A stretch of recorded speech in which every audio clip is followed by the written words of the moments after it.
guys, welcome back to the Florida Gridiron Report for week number 13. This is Dan LaForest sitting in for Bobby Latmore this week.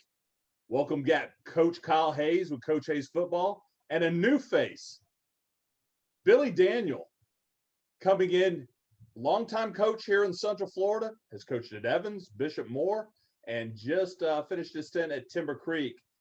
Billy, welcome to Florida Gridiron Report. I'm excited. This is the most wonderful time of the year, isn't it, guys? I'll tell you what, I'd walk around on a spring football field just singing the Christmas tune. Doesn't get any better than this, because this is when it's at its purest. You get to teach as a coach, so much going on. Love tonight's topic. Can't wait to join this team and contribute to the Varsity Sports Network this season. Coach Kyle Hayes, welcome back, my friend. Oh, thank you, man. I'm glad to be back, man. You know, we've been talking about spring football. We're in it now, right? We actually had our first game on Varsity Sports Network this Friday night with PK Young and Halifax visiting Orangewood Christian over in Maitland. And we've got a number of games that we're trying to get scheduled right now for this week and next week. But this is the first spring football we've had in 2 years coming out of COVID. Coach Hayes, tell us a little bit about the significance of having spring football, especially this year. I mean, it's huge, man. You know, coaches are chomping at the bit to find out what their teams are really made of. And that's what spring is really all about. You know, it's not really about scheme or anything. It's finding out who your players are, what skill sets they have, how can they help the team, how can they contribute. And this is where you start building the foundation for the season. That's what spring is really all about. Find out who the tough guy is, find out who the fastest guy is, who is the ball player, who has the X factor. Those are the things that you're trying to figure out prior to the season coming in. That's really what spring is all about, forming your team and building your program. You know, Coach Daniel, that has always been one of the ways to take a look at spring football. You know, who do I have? Are we trying to see how all of our guys look in a game situation, or are we trying to really put on the gas and gain some momentum going into summer? And it depends on who you are. I mean, if you look around Central Florida this year, the number of new coaches, I mean, Zach Barrett, he's going to go in, he's trying to install programs and schemes at university, but he also has to build momentum and wants to win immediately to just continue the enthusiasm that he's trying to build right now in his program. Kennard Lang's back in Central Florida. Same thing at Evans High School. He's trying to install new coordinators. You've got Jeremiah Schwartz switching over from Orangewood Christian as the offensive coordinator there at Wekiva. Greg Ordorno leaves Boone and goes to Oviedo. Jeff Higgins is at Lake Toho. Dennis Thomas has left Lyman and is over at the New Horizon High School. So many new coaches, and it's all about schemes. It's about teaching offense, defense. We've got longtime coordinators in the area that have switched schools. Vernon Mitchell has left the head coaching position at Evans and is now the defensive coordinator at Olympia High School. Terrence Tolbert has returned back to where his home is, was on Bob Head's staff so many years at West Orange. He's now back as the OC, coming back after a 2-year stint at Wekiva. And you can bet there is so much teaching going on, the fundamentals of football. When you get into the season, when you start in August, you don't have time to that. You have a week within shorts and then shells, and the next thing you know, a week and you're playing a jamboree and you start game planning. So the fundamentals of football, the tackling, the blocking, the X's and O's, the installs, it's all just on display right now. There's a lot. And what's really interesting in talking with coaches are taking their knowledge of this time last year. I know 2 years ago, I installed a brand new offense at Timber Creek High School. I couldn't have done it last year in this COVID period. So we have coaches, if you really think about it, at West Orange, you got Kit Hill returning to Winter Park. So he's going back in and installing an offense. Mike Granato, I like to look at West Orange just like the Buccaneers. You talked to Clyde Christensen, the quarterback's coach. He was like, we were just getting ready to hit our stride offensively. You had West Orange that was shut down as a school at the beginning of the year, brand new staff, couldn't get on the field. They spent much of last season just installing. It's really going to be exciting to see that program this year, that now that they have the foundation in store, they can really start to add in their implementation of their schemes. You've got coaches all over Central Florida. This time right now is a precious commodity, and that's the beauty. There's so much teaching going on, and what you're setting is the foundation to roll into the summer. Everything that you're doing now is going to continue into the summer, into the 7-on-7 tournaments, into your weight training in the off season. And high school football has started. It started about a month ago. And what people aren't talking about is the teams that here in Orange County that got to start their JV freshman season. You already seen Timber Creek as a freshman at tailback that scores a 35-yard touchdown, because those younger kids that didn't get to play, they're five weeks into the teaching process now. So it's going to help the younger kids coming up to the varsity level and get them expedited into the program. Just look for a strong fall, because everybody's back. The systems are going to be installed, and just people are excited to be around the game. And I mean, I can't wait for it to get started. You bring up a good point, but, Coach Hayes, we had a much different situation than we did in Central and North Florida. Tell us about South Florida, who a lot of these guys didn't even have a season in the fall. Yeah, I mean, it was tough. They didn't have that. Some teams opted out and they didn't have a chance to play. I know I did a segment with Miami Central and their staff, and their principal as their head coach, if he wanted to play, he went back. Coach Smith went back and spoke to his team and his coaching staff, and they said, we want to play. And that's what they did, man. So they played and ended up winning the, I almost said national championship, winning the state championship here in Florida. But it's tough down in South Florida. It really is. It's tough. There's still some cases going on now, and there's still a lot of things that are unknown in the school system right now. So there are some teachers I have a cousin who's a teacher in Dade County, and she hasn't been back to school yet. So it's a lot of still unknowns in that area. Yeah, and that's why spring football is so important to the overall football season again, especially this year, is because really there's a lot of rust. We've got to kick the tires. We have to get these guys back into a training program. A lot of people went into the 2021 season, got through a season with very little conditioning. And again, we could talk about running all day, but football condition is a lot different. And we're talking about the ability to hit and to weight train. They didn't have weight training during the summer due to COVID. So there were so many factors that these guys have going into the 2021 season that they didn't have last season. All right, we're going to take a quick break. We'll be back on the Florida Gridiron Report right after this. The Florida Gridiron Report is brought to you by Security Financial Management, Gators Dockside Grill, the A-Team with Charles Ruttenberg Realty, and Sports Thread. The best part of my job is helping people realize not only their dreams, but also their potential. My name is Dan LaForest, and I am a wealth advisor with Security Financial Management. No matter how good you may be at a skill, it's always important to have a coach to help you refine those skills and game plan for the next challenge. Helping clients realize the process will give them the confidence of knowing that we have taken the appropriate steps to protect themselves and their families.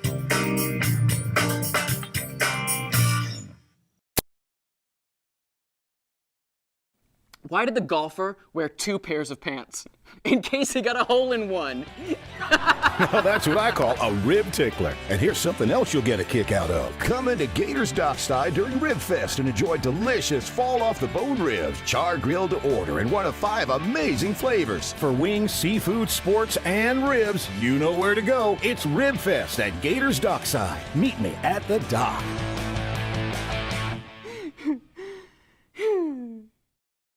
Hi, I'm Angel Crowson, and I'm with the A-Team of Charles Ruttenberg Realty. We're located in delightful downtown DeLand, and we service all of Central Florida. Our team is here to serve you for all of your real estate needs, whether you're buying, selling, or looking to invest. There is no time like the present to sell your existing home and buy your new one with the A-Team. Call me, Angel Crowson, so the A-Team can deliver your dream today. This is Sports Thread, and this is the new free Sports Thread app, changing recruiting forever. Once again, here we go.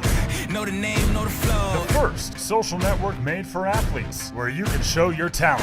Thought I was weak, huh? You ain't see the work I put in all week, huh? And where you can be seen by athletes, fans, and coaches nationwide. Upload all your stats to the app. Get exposure to college coaches. Get clout. And get certified with a check mark that will change your life. Join the squad. Download the SportsThread app today. SportsThread, it's always free.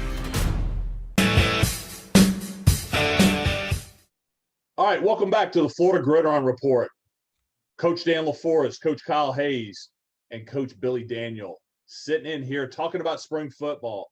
Guys, last segment we talked about us being back, right? Coming out of COVID, the significance of spring. Coach Hayes, what are the challenges right now going into this spring? You know, we're hearing a few things about ineligibility. You know, what has COVID created with virtual learning that's really made it kind of difficult for some of these players, not all, but some of these players being eligible for spring ball? Well, two major things, man. One is laziness, and the second one is a lack of accountability, man. With the players who are doing what they call launch ed or virtual learning, I think that they've taken that for granted.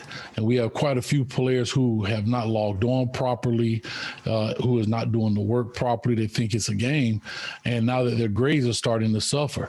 And so therefore it's creating a problem for these coaches, especially in spring, because you still have to be eligible in order to play. And that's creating a big question mark on these coaches and their teams of who they're going to have, who they're not going to have. Now, again, that doesn't go for all players, but there's a percentage of players who we may not see here in the spring that we may be anticipating that we're going to see due to those two reasons in my book. You know, Coach Daniel, this is something that coaches have dealt with for years, but, you know, this year it's a little bit differently. You know, you've got you mentioned earlier, a lot of new head coaches going into the programs. I think last count I saw was about 30% of the coaching occupancies in Central Florida alone had to be filled. And that's a huge number.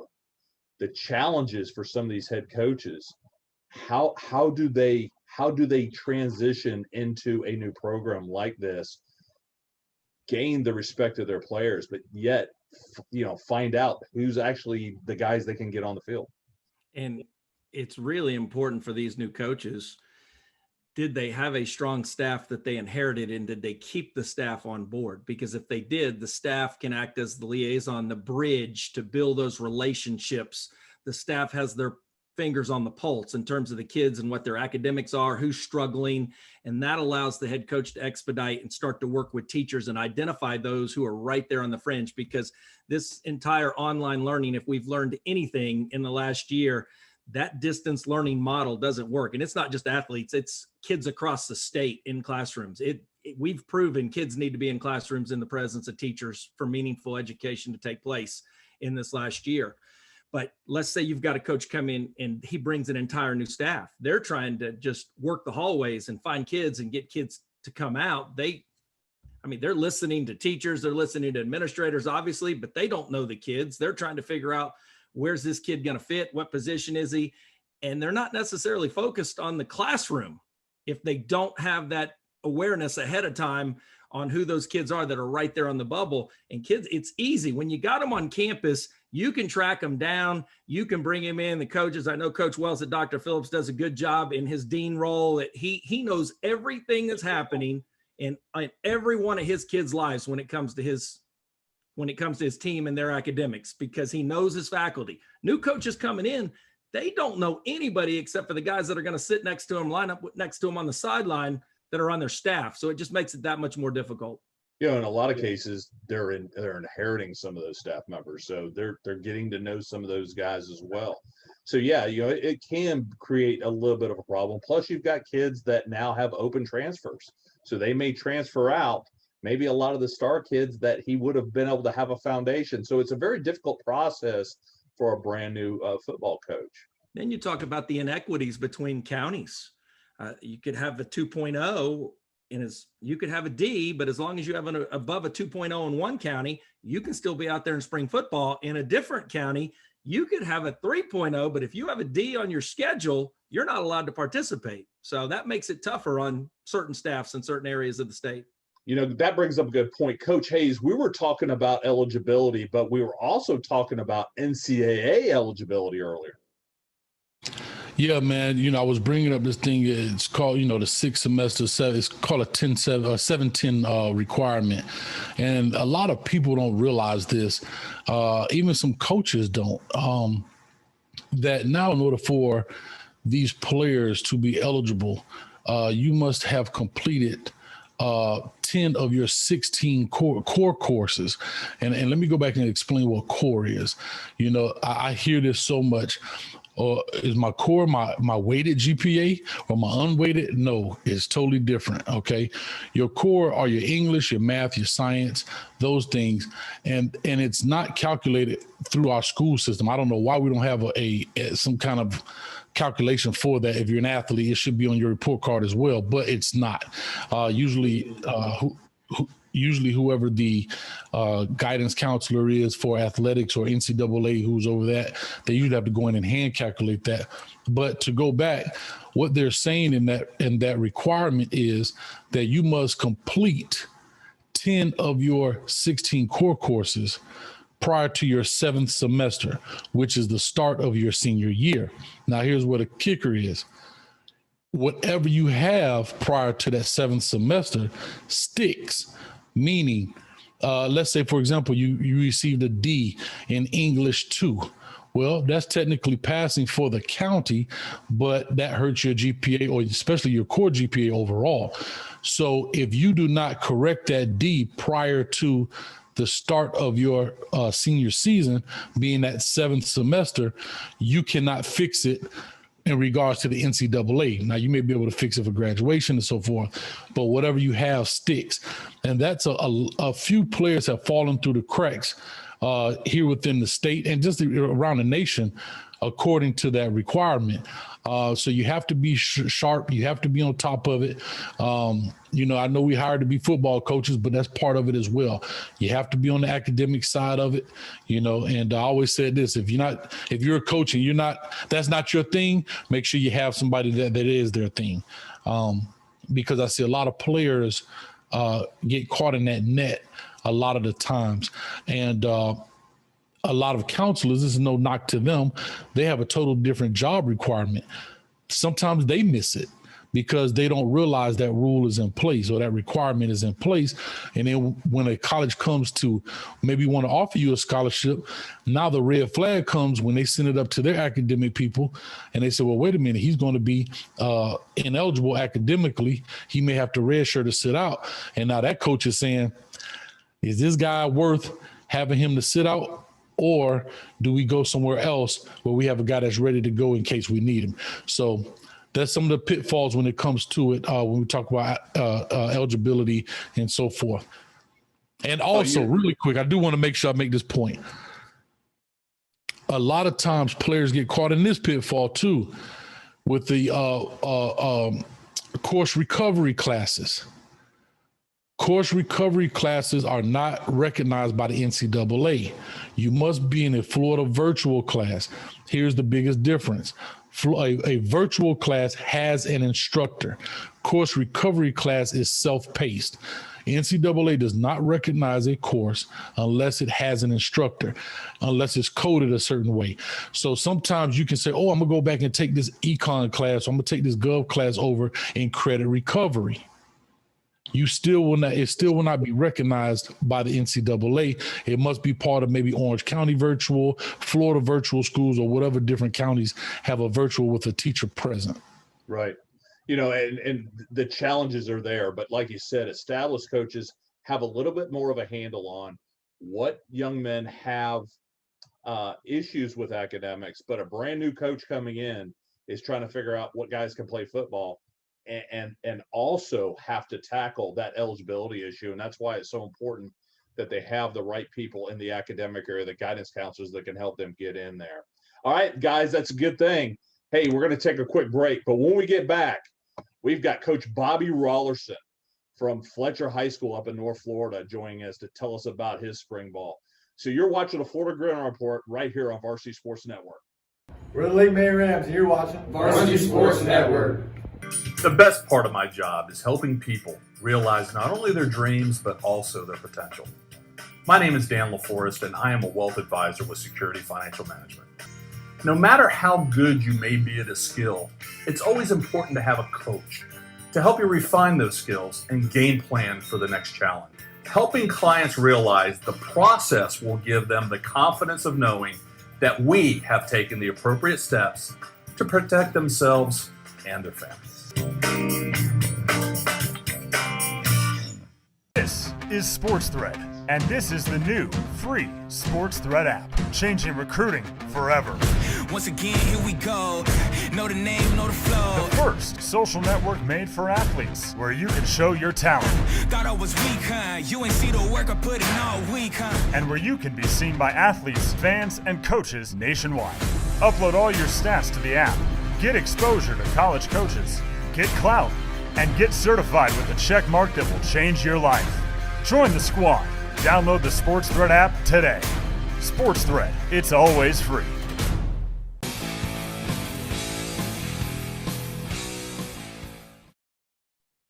All right, guys, welcome back to the Florida Gridiron Report. Dan LaForest, Coach Kyle Hayes, Coach Billy Daniel, and with us for the very first time, the head coach for the Fletcher Senators, Coach Bobby Raulerson. Bobby, welcome to the Florida Gridiron Report. Thank you guys for having me. It's an honor to be on, and I appreciate, all you guys do. Dan, as you and I've talked about, our relationship goes back a very long way, but I think what you guys are doing for high school football in every part of the state of Florida is so huge. It's such an enormous thing in the state, and anybody that brings attention to that, we're always grateful for. So you guys are doing a great job. Well, Coach Raulerson brought up a good point. He and I go back a long way. We were two Florida boys, two quarterbacks that ended up in Johnson City, Tennessee. And another thing that we had in common was the fact that we left not playing quarterback. I know. And I didn't know if you had the humility to tell them that neither one of us really ever played a down of quarterback, but you surprised me. I'm pleasantly surprised, Dan LaForest.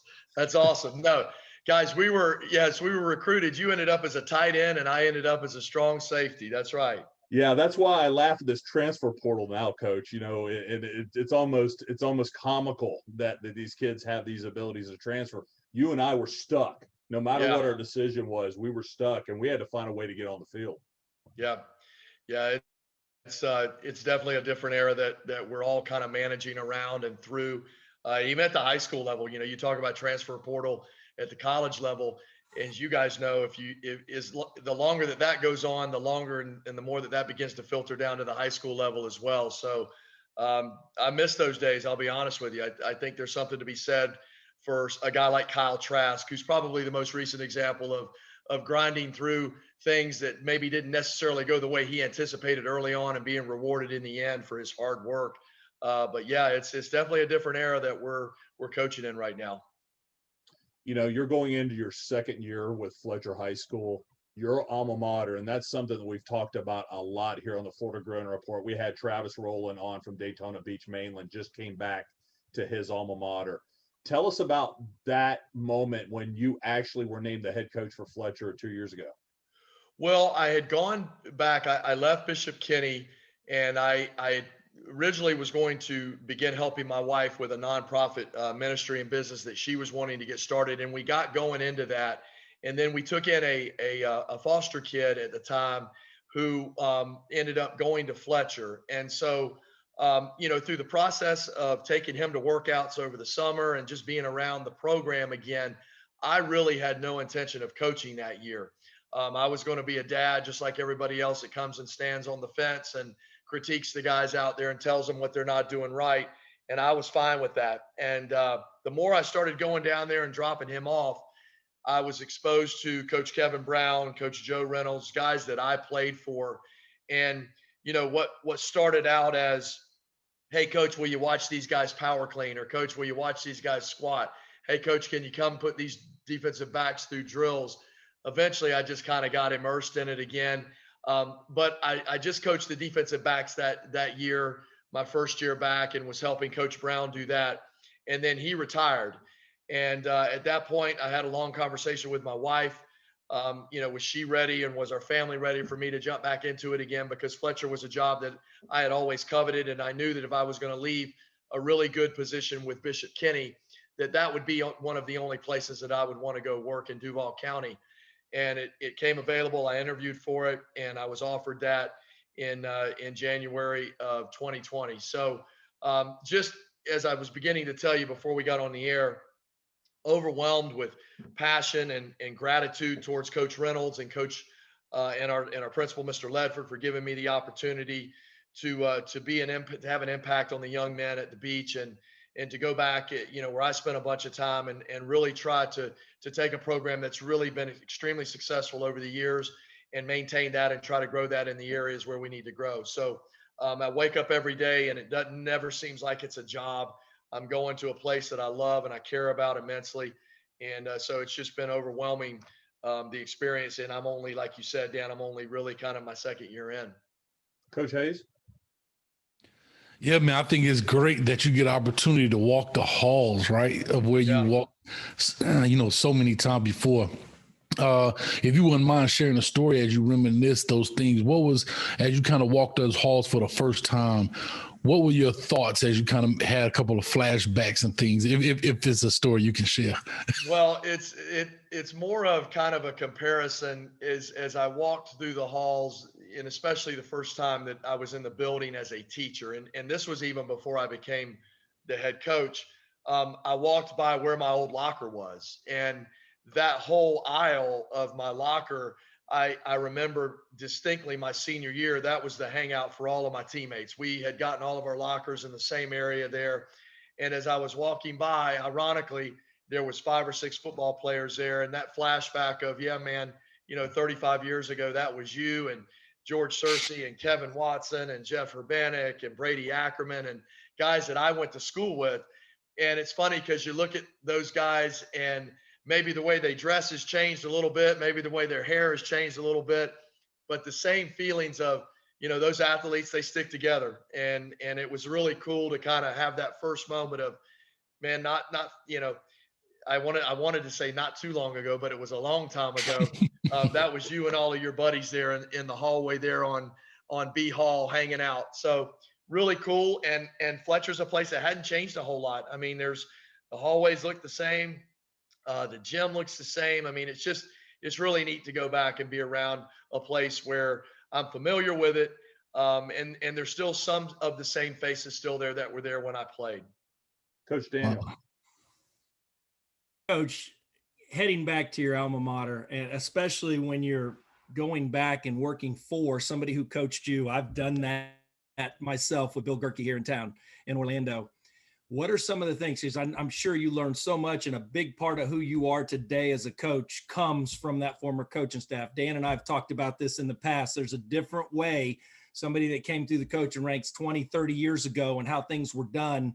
There's a certain philosophy, a bedrock of Fletcher High School that serves as a foundation. You said you're trying to improve it in the areas that need to be adjusted to make the program better. But what are some of those things that, as long as you're the head coach, this is Fletcher High School, and we will always have these at our core in terms of our value? What are some of those things you've tried to perpetuate? Well, I'm very fortunate in that our athletic director was the former head coach for 20 years, Joe Reynolds. And when I was at Fletcher, Coach Reynolds was an assistant coach, but I remember distinctly both him and Coach Brown, who was the head coach before me, just having a very no-nonsense approach to things. And if you play hard and you give great effort and you're prepared and all of the things that you need to do fundamentally, because our group of guys that I played with, we weren't the most talented, and we ended up having a pretty good senior year, coming off what had been the year before, a 1-9 season. And what helped us do that was just an approach to the game that was no nonsense. And when you get a group of guys believing in that, and you get coaches who support that and believe that the game is as difficult and intricate as we try to make it, it still boils down to, can you block? Can you tackle? Can you get off blocks? Can you execute? if you can do those things really well, you'll win a bunch of games. And those are areas that I'll never forget that Coach Brown and Coach Reynolds have instilled in me and many other young men for the last 30 years at Fletcher. Now, it's great to have somebody like Coach Reynolds there too, because he's seen the athlete change over the years too. And we talk about this a fair amount, and in fact had a pretty recent conversation about, there's areas in my coaching style where I've got to learn to give a little more. And, where you can't just be the same way with every young man, because they're not going to respond the same way. So you can be who you are inside, but you got to alter your coaching style to fit what motivates that young man. And that's what I continue to learn every day from Coach Reynolds, is that today's young man is a little bit of a different athlete, and there's a ton of distractions, and there's other things that they can go do other than play football. So not that you have to back off of what's right from wrong, but you have to learn to adjust and modify your style to get the most out of the young men that you're coaching. So you beat me. That was my next question for you. You must have read my mind, because how do you take that no nonsense approach and adapt it to the modern athlete? I know some coaches like to use music in downtimes, whether it's stretching. What are some of the things that you're trying to do to change so you can stay and have the trust of your kids and they know that you're in it? Yes, there's going to be times where we're serious, but we're also in it. And it's not so old school that our friends across town, they're dancing in between drills. How do you adapt that? What are some of the things that you've tried to do? It's tough, man. I'm not gonna lie to you. It's tough because the previous head coaches I've worked with were a little more of the no nonsense, and this is the way we're going to do it because it's always been successful. But we've begun to, I'll give you an example. Last week, and this really wasn't even my idea. We had talked about it ironically as a staff, but one of our guys that's attached to our program, who does a tremendous job keeping up our fields, and his son actually plays for us. He brought the ice cream truck to practice and had the ice cream man sit at the end of practice. And I say the end of practice, we had not gotten to the end. We probably had 30 or 40 minutes left, but we got to a point where we had a water break, and he goes, "Hey man, let's get him ice cream." I said, "Great idea." And we stopped practice for probably 15 minutes and let them go over there and get whatever they wanted. They ate it, came back, let it settle for a few minutes, and then we finished. And that's just one small example. I can tell you 10 years ago, when I was kind of first getting started, I never would have even thought of that or even thought to do that. But that's an example. You mentioned the music at practice. I'm really surprised that our kids have not asked me about that this year. I would, and hopefully they're not listening. Let's hope they're not watching. Yeah, I would have been open to it. And probably certainly not the whole practice, but warm-ups and places where we can mix it in and they can enjoy it and they can cut up a little bit and the coaches can cut up with them. I would have been really open to that. So now I guarantee I'll be on the hook for that come fall. And that's fine. I think like you said, that's a part of where coaches like myself and others that have done it and have seen the change in the athlete have got to be willing to loosen up a little more and maybe show the personal side and the fun side of us a little bit more in the moments that we can, without compromising the toughness of the football team. And that to me has always been my dividing line, is if I do this, can they take it for what it is, which is us just having some fun and trying to enjoy, a 2.5-hour practice out here in 90-degree heat and break up the monotony of that, and not, trying to cut into the toughness and the discipline that we're trying to also instill. And every day I'm trying to get better with that. That's something that I'll continue to work on the longer I coach. But I think it's a great question, because it's something that I think a lot of coaches used to probably just bury and go, "I don't need to do that. I don't need to worry about that." I think you do now. I really think you need to do that without compromising your integrity. Coach Raulerson, Coach Hayes is our resident analyst when it comes to high school football players. Who are some of the guys that you're excited to see hit the field here, not only this spring, but for the 2021 season? Yeah, I'll start with the defensive side. Everybody knows who our big dog is. His name is Aaron Hester. He's a 4-star defensive end committed to FSU. But we've got several other players on that side of the ball that have played a bunch of football for us and are going to be relied on heavily. Our free safety, who is also getting some work at outside linebacker, Merritt Reynolds, is also going to be a really, really good player, and he's got to have a good season for us to be successful on defense. Tariq Riley is another secondary guy coming back that started since he was a sophomore. And then Jackson Schrock, who's a corner for us. I think our secondary has a chance to be really good. And then you couple that with a pass rush that we think we can create with Aaron Hester. And then maybe on the other end is a young man by the name of Aiden Heilman, who is a tight end as well for us, but he also plays defensive end and we feel like is going to be a big time player. On the offensive side, we return one of our quarterbacks that played significantly last year. His name is Keely Watson, and he's had a tremendous spring. We also have a couple of big linemen up front that come back from starting last year. One is a class of 21 kid named Kalen Lavender, a big left tackle for us, who's about 6'5", 280. And then we have a 22 kid, a guard, who also plays some 3 technique for us. His name is Toby Matson. Just a big young man, strong and a violent football player. And those guys, and I know I'm leaving some guys out, those guys will probably form the core of our offense and our defense. But I got to tell you, we do have probably 5 or 6 on each side of the ball returning, but there's going to have to be a group of guys that are going to play a bunch of very meaningful snaps for us this year that haven't played a whole lot to this point. And we're expecting those guys to step in and do a very good job for us. Coach Hayes? No, man, I mean, everything sounds great. I'm excited. I'm definitely going to follow you guys and see what it's all about. Let me ask you this, starting off this program, knowing what it is and what it could be, what was your philosophy coming in? Was it kind of just take the key to the Ferrari and let's not wreck it? Or, you know what, I got a total new outlook for this program. What were your philosophy and outlook for this program as you took over?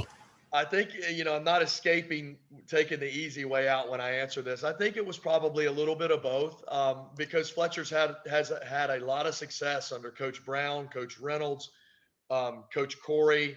And there's just been a run of years here, particularly the last 10 to 15 years, where they've been a perennial state playoff team and have won their share of games and championships, whether it's a district or a Gateway Conference championship.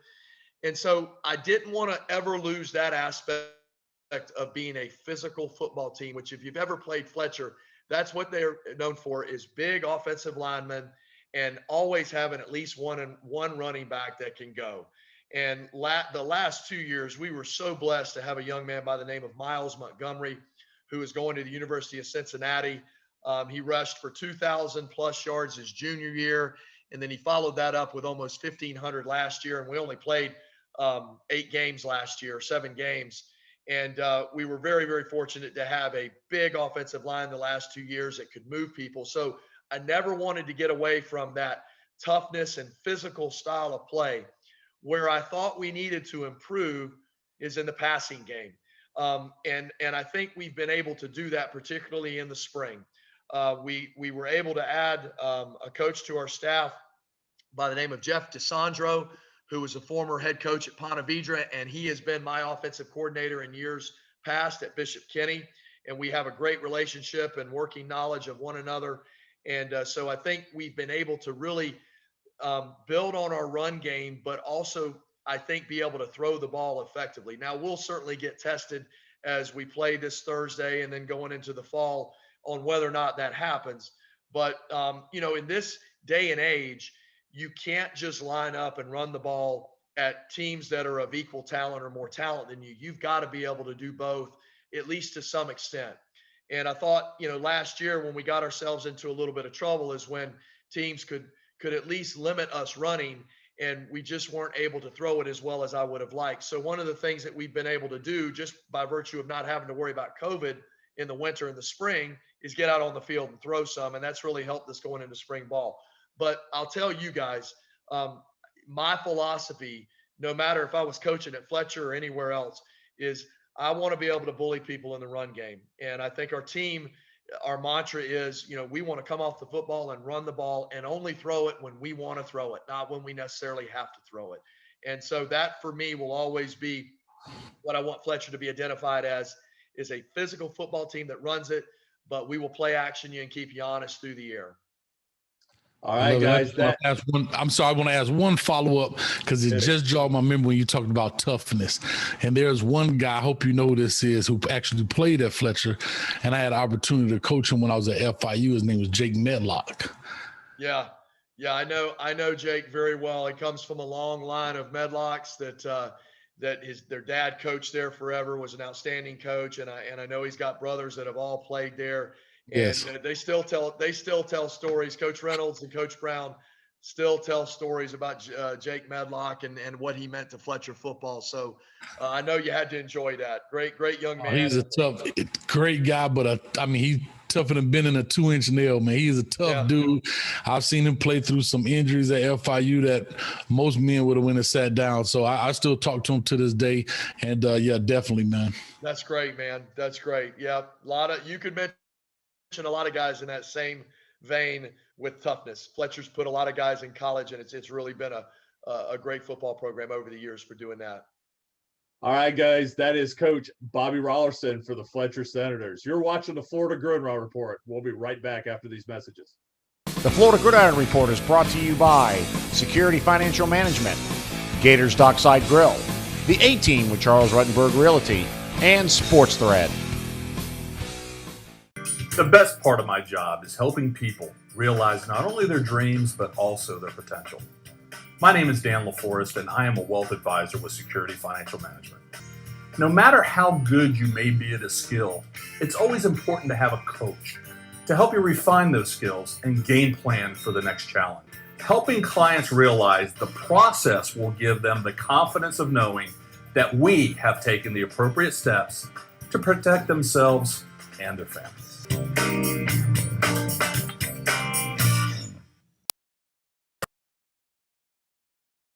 Why did the golfer wear 2 pairs of pants? In case he got a hole in one. Now that's what I call a rib tickler. And here's something else you'll get a kick out of. Come into Gators Dockside during Rib Fest and enjoy delicious fall-off-the-bone ribs, char grilled to order in one of 5 amazing flavors. For wings, seafood, sports, and ribs, you know where to go. It's Rib Fest at Gators Dockside. Meet me at the dock.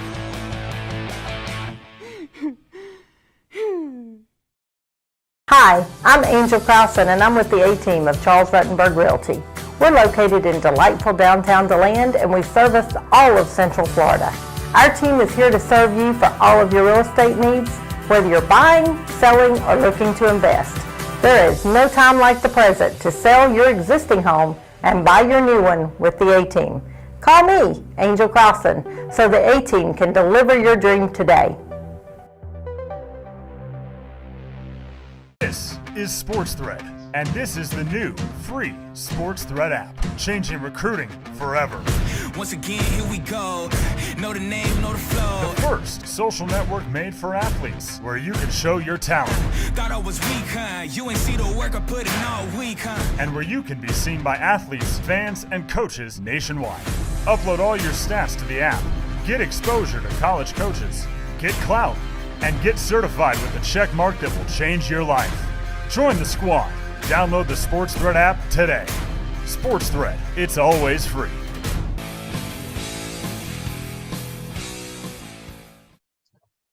All right, welcome back to the Florida Gridiron Report right here on Varsity Sports Network. Dan LaForest sitting in for Bobby Latmore, Coach Kyle Hayes, Coach Billy Daniel. Guys, outstanding visit with Coach Bobby Raulerson from Fletcher. I'll defer. I mean, it was. I know we're talking over each other, but yeah, definitely, man. I'm sorry about that, Billy, but it was great. It was great to see him. You can look at it and tell he's super excited about this chance and opportunity, and that's why I asked him about walking those halls in the alma mater, because if you ever get a chance to coach for your alma mater, I mean, you want to win regardless of where you are. But it feels just a little bit different when you had a chance to be at the head for your old school, and you know you get a chance to reminisce as you walked on those halls, looking at your old buddies and teammates and all the different things that happen. The teacher yelling, get to class, and so forth, man. So it's great. I'm glad for him and happy for him. Kyle, Dan, the thing that I enjoyed the most was listening to him. He's been a head coach for 7 years. He's back. He knows that there's a certain persona that characterizes Fletcher football, and he doesn't want to stray too far from that because he knows that's what makes that program successful. Ground and pound, beat you into submission, and throw the ball, as he said, when we want to, on our terms instead of yours, because that's when the big plays happen in the passing game, when the defense is loading the box. But the thing that was the neatest, and he's going to catch wind because his guys are going to hear about this eventually, he's changing. He's willing to change. He has that no-nonsense approach, and that to me was the best part of his entire interview, because he understands I have to relate. Coaching in these days is all about relationships. It's no longer my way or the highway. You're a 16-year-old, you know nothing. You're just going to do what I tell you to do. Kids these days, it doesn't matter if it's in the classroom, on the field, in the weight room. If you tell them something, they're going to immediately ask why. You have to prove to them and gain their trust that what you're trying to get them to do will make them better and make the team better in the process. And you could tell he's passionate about his job, his career, his alma mater. It just came right through, shone through in his interview. And he's willing to continually rethink things that he's done in the past. How can I massage my core values as a coach so I don't stray too far away from them? But at the same time, I'm a coach in 2021 and not the way I was when I first started my coaching career 10, 20 years ago. And the evolution of being a head coach is very important, and you pointed that out. Well, guys, we got invited out to Lake Mary this past Friday for their media days, and we had some really interesting interviews with some of the players there, and also Coach Scott Perry. Take a look. Here with Lake Mary head coach Scott Perry. Coach, this is the first spring football that we've had in 2 years. Had an outstanding season last year with the Rams, despite everything we went through with COVID protocols.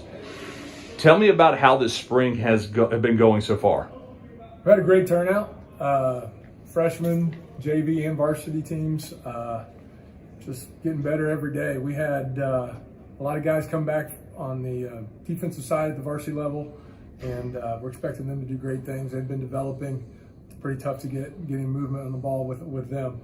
Offensively, we've had a lot of new guys up front. A lot of guys came out, and we're excited about their progress so far. They got to give Gunner some time to throw the football, and they're developing into a pretty good unit up there. We got a couple receivers out that weren't with us last year, so we're excited how it's all going right now. I've been with these guys for 3 years now, going to my 4th year. Really excited to play with my brothers and go out there, fight. And it's going to be a fun ride. It's definitely slowed the game down a lot. Being in those situations over and over, it definitely helps a lot. And the experience, it's definitely aided to what I've done. I just went in the film room, watch what I had to do last year, fix some things. I also watched people that I look up to. And my trainer, Coach Drico, helped out with my craft, and we're just getting better and better every day. Well, it's really exciting. It's sad, brings emotion out, but looking forward to it. We should have a great squad this year, so it should be a good one. Yeah. Hey, with my name, I got to bring it. You know it. Get back to the old atmosphere, the band playing, the fans cheering. I'm ready for it all. It's a dream come true. I've been working for this moment ever since I started playing football when I was in elementary school, and working every day, working in every year. It's always going for that dream in college. 47, I'm pretty sure. Not too bad. That's why. I'm definitely going to break the record this year. It's going to happen. I'm working with hammer kicking, and especially corn blue kicking, just trying to perfect my craft. I'm going to leave my mark on the school, break all the records. I already broke all the weightlifting records. All the kicking records are next. One of the best in the state. You can't ask for nothing much better. Dots on dots. Doesn't really get better than that. Puts the ball where it's supposed to be. Always count on them. Just got to make the catch, make them look good. So definitely the footwork. A lot of basketball. I definitely slim up during basketball season, so I get a lot faster during basketball season. So the footwork helps me a lot. That's pretty much about it. Just work. It's working on what you want to achieve. What? Well, going into this year, man, we've all been working hard, getting in the weight room, and being able to go out there and push for the state championship, go out there and succeed with them, is really exciting. Well, we have 15 returning seniors who got a lot of playing time for us last year. And we also had some guys at the JV level who were 10th, 11th graders who are now going to be seniors now, and they had that extra year of development that they needed, and they're ready to play at a high level. So they have been getting better as a unit, and like I said before, the defense, they're playing together. Their run fits are great now. Our coverage is much better than when we started the spring, and we're excited to see what they can do. Going into the summer, what are the things that you feel like you have an advantage looking at the 2021 schedule that has changed a little bit this year? What does that look like for the Lake Mary Rams as you prepare for that August kickoff? Well, our schedule's brutal, and it's probably one of the toughest in the state, if not the toughest. We're playing Lake Gibson, Timber Creek, Winter Park, Dr. Phillips, Seminole. We have just, it's going to be a very, very grinding schedule for us. But, we just got to go out there every game and play as hard as we can. And our guys are preparing for that now. And over the summer, we got to bulk up a little bit more. And, we're going to go to the camp and hopefully really put the finishing touches on it right before the season starts and be ready to go with that schedule. So you've got Gunnar Smith coming back as a fourth-year starter as a senior. Tell me what it's meant to coach a young man like that. Outstanding young man, outstanding academic student, but also a special kid on the field. Yeah, he's a student of the game. He watches film. He's able to tell the other guys, what they need to do in the huddle when he needs to. He's a leader on the field for us. And he plays lights out. He can throw the football a mile, and he just, he gets it done when he needs to. So we're really excited for his fourth year. It's unheard of to have 4-year starter at any position on the varsity, especially quarterback. So, he kind of was thrust into that his freshman year, and he's grabbed a hold of it and took the reins, and he's done well, and he's done amazing. I think he's pretty close to setting a county record in yardage, so, something to watch out for this season. Coach Scott Perry, appreciate your time, and good luck in 2021. Thanks for coming out, Dan. Appreciate it. All right, it was great to listen to Coach Scott Perry and some of the Lake Mary players look as they get ready for their spring game and also get ready for their 2021 season. Guys, what a great show. Had a great conversation about spring ball. Had a great conversation with Coach Bobby Raulerson up at Fletcher. And Coach Hayes, what are your closing thoughts going out? And I think it was a great episode, as always. Very informative. I do want to make sure I emphasize this piece again.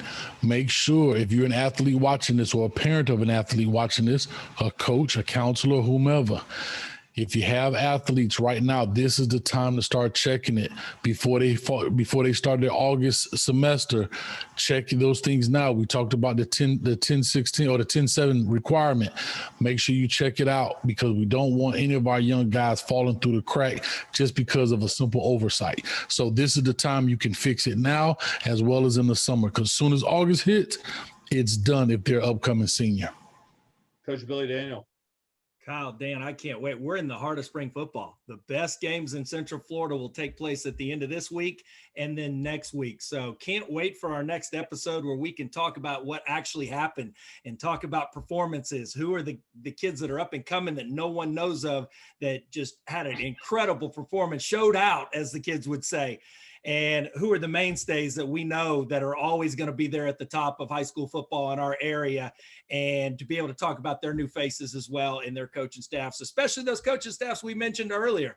I know y'all are excited to see the direction of some of these programs and how they will fare in their first competition as a new staff. So can't wait till our next episode. Really enjoyed being a part of tonight's broadcast. Can't wait to continue our work that we're going to put in for the community here in Central Florida as we move forward full time to become the high school sports network for all sports here in the Orlando, Daytona Beach area.